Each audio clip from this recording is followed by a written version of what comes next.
Når man nævner Fyrkat, så vil mange nok få associationer til store, muskuløse vikinger med hjelm, skjold og sværd.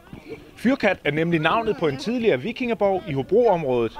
Der er dog hverken noget antikt eller usøjneret viking over områdets andet fællesskab, som bærer navnet Fyrkat. Et nystartet pigefodboldsamarbejde imellem de lokale fodboldklubber i Mariager, Hobro, Valsgård og Arden har nemlig fået navnet Fyrkat Q og har fået endnu flere piger i området til at valfarte til fodboldbanen. Det er meget sjovt, at man lærer også nogle nye personer at kende, og så at man også mange flere om det. Og så nogle gange, når man ikke kan stille et helt hold, så er det også fedt, i stedet for at aflyse kampene, at man kan få nogle fra andre klubber, når vi alligevel begge to klubber er rimelig små. Jamen det er jo en konstellation, hvor vi bund og grund vil have så mange piger som muligt ud at spille fodbold. Og i stedet for, at vi hver især rundt i de små klubber står og har få antal piger, som knap nok kan stille hold, jamen så har vi prøvet at se, om vi kan få noget konstruktivt op at køre med naboklubberne. Samarbejdet går fra U7 til U15-årgangene, og denne træningsaften der er det U11, U12 og U13-pigerne, som træner sammen. Der er mødt mere end 30 piger op i fodboldstøvler. Og faktisk så tyder det på, at initiativet det får endnu flere piger i området til at begynde at spille fodbold. Der sker jo faktisk det, at når sådan nogle piger der, de kommer sammen, og de kommer til at hygge sig og snakke sammen og spille fodbold sammen, og så sker der faktisk det, at så kommer der bare endnu flere piger på en eller anden måde. Forældrene de skulle lige overtales til at køre nogle flere kilometer for at få pigerne til fodboldtræning.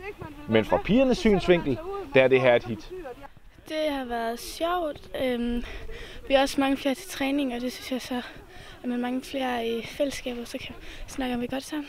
Man har et større fællesskab, og man får flere venner, og at man føler sig sådan, man har mere lyst til at komme til træning, når der er mange flere, man sådan kan snakke med. Udover at være flere til træning og kamp, så er der også andre fordele ved, at pigerne de mødes på tværs af klubber i den nye konstellation. Dels så kommer pigerne til at kende hinanden, inden de eventuelt skal mødes på uddannelsescentret i Hobro. Og dels så får man lejlighed til at komme ud af de vante rammer. Det giver dog lidt startudfordringer for trænerne, når der er så mange nye piger at holde styr på. Jeg synes, der er rimelig mange pigenavne at holde styr på. Er det rigtigt observeret? Det er du fuldstændig ret i, og så når man har min alder, så kan man overhovedet ikke huske dem.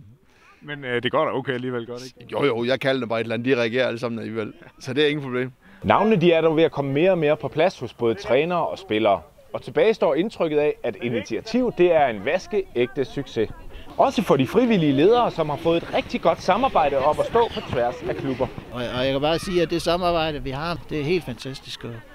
Så det er også fedt som leder at gå sammen med andre klubber. Altså det kan også være en oplevelse. Det synes jeg.